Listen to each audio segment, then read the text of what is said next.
Story time, let's get ready with Fergie and friends. With Fergie and friends. Wow, Allison Pataki and Marya Myers. Whoa, what a great children's story. Lots of love, and thank you both of you so very, very, very, very much for doing it.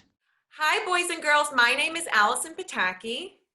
And my name is Marya Myers. And we are so excited to be with you today to read you our new book, Poppy Takes Paris, which just came out.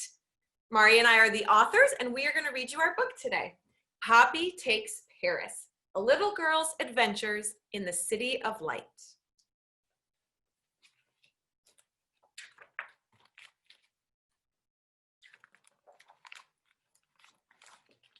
The sun shines in Poppy's window, warming her face. Ding, dang, dong. The nearby church bells ring. She opens the large doors onto the balcony.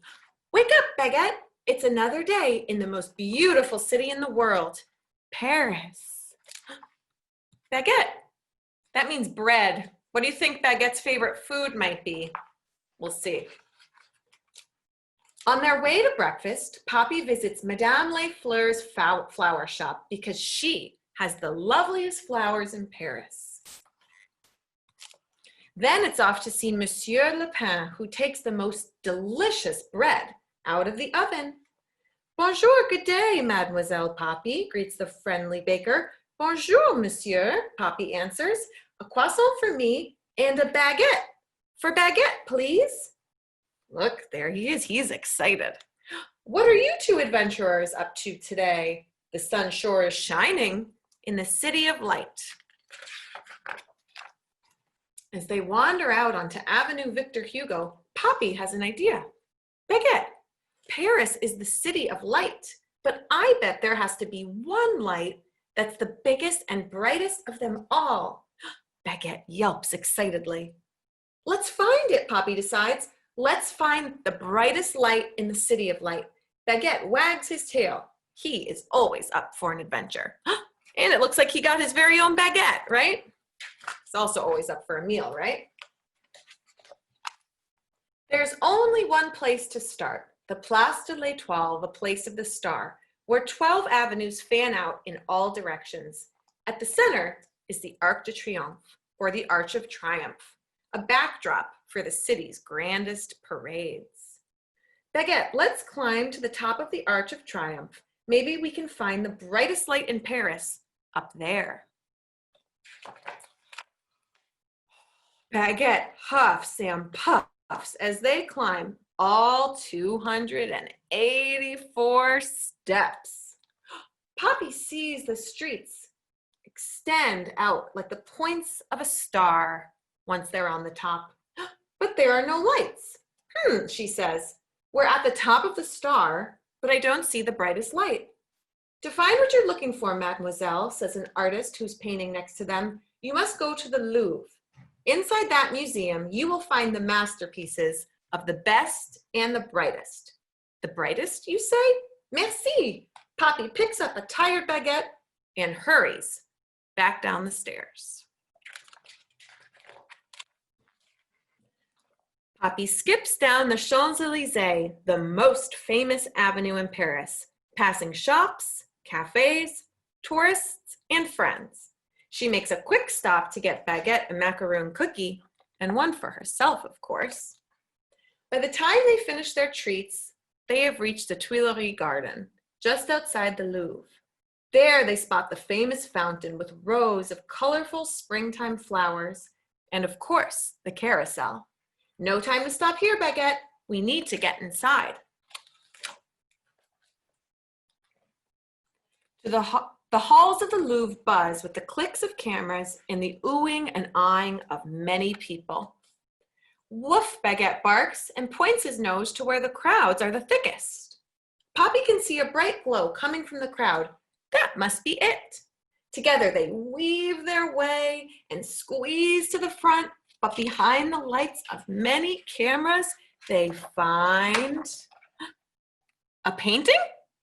This, ladies and gentlemen, is the world's most famous piece of art, the Mona Lisa, says the curator. The painter, Leonardo da Vinci, was the most enlightened man of his day. Paris has always attracted the most brilliant and enlightened artists, from the painters of Montmartre to the stage performers under the bright lights of the Grand Opera. A stage, performers, and bright lights? That's gotta be it, Poppy turns to Baguette. On to the opera.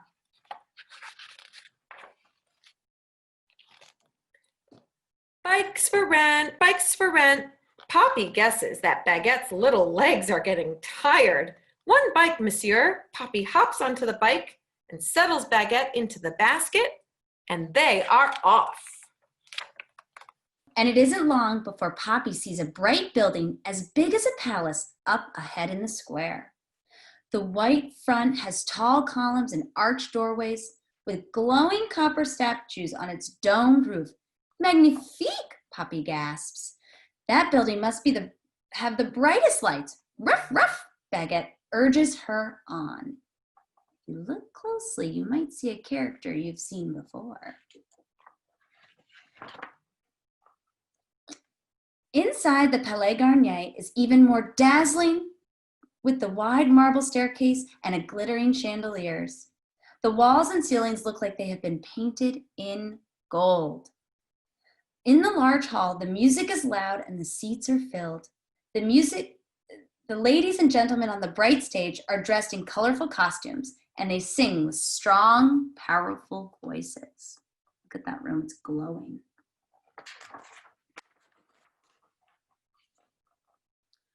Which of these lights do you suppose is the brightest? Asked Poppy. She looks to her dog. Before she can stop him, Baguette leaps on stage. He bounces through the sea of singers. Uh-oh. A dog! One of the sopranos screams, jumping into the arms of the tenor next to her and knocking him down.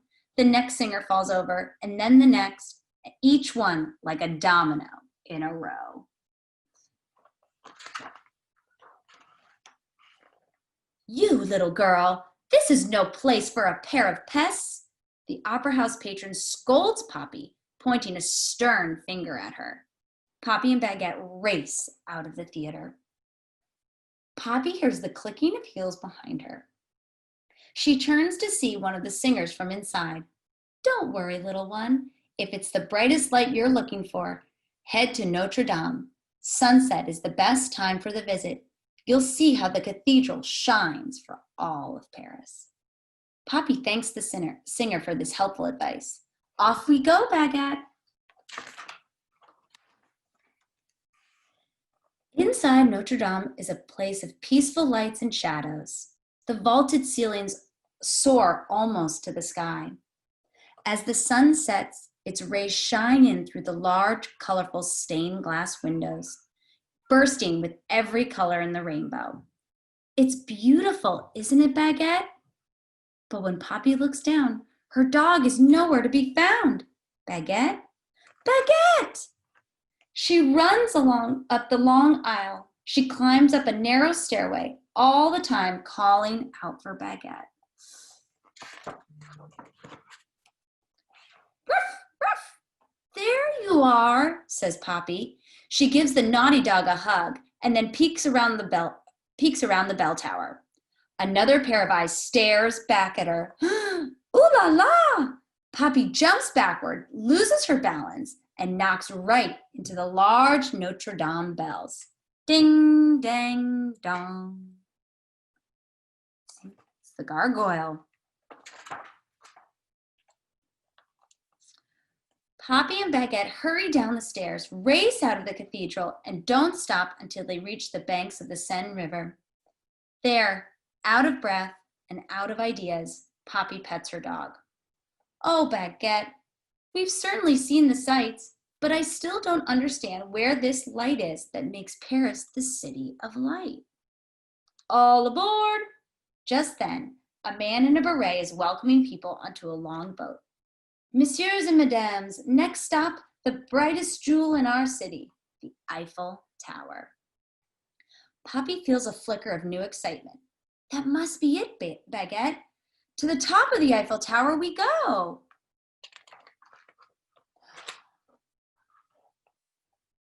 The elevator doors open and they step out onto the top deck of the Eiffel Tower. Below them, all of Paris is aglow. Fantastique! What a view, Poppy exclaims as Baguette wags his tail happily. Poppy overhears a tour guide say, La Dame de Fer, the Iron Lady, is one of Paris's most celebrated achievements. Built mostly of iron, it was once the tallest building in the world. From the candlelit cafes at the left bank to the glowing statues on top of the opera house, and even the warm light shining out from each window and home, all of the city seems to sparkle. Wow, what a view. Excuse me, mademoiselle, may I take a photo of you and your friend? A photographer is standing nearby, snapping photos of the many tourists. Yes, of course. Poppy and Baguette flash their brightest smiles. The photographer clicks her camera and she hands the photo to Poppy.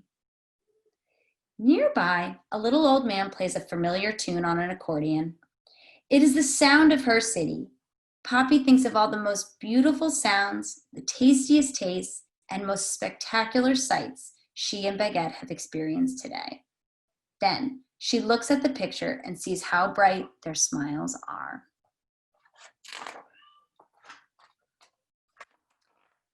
Baguette, that's it, Poppy says.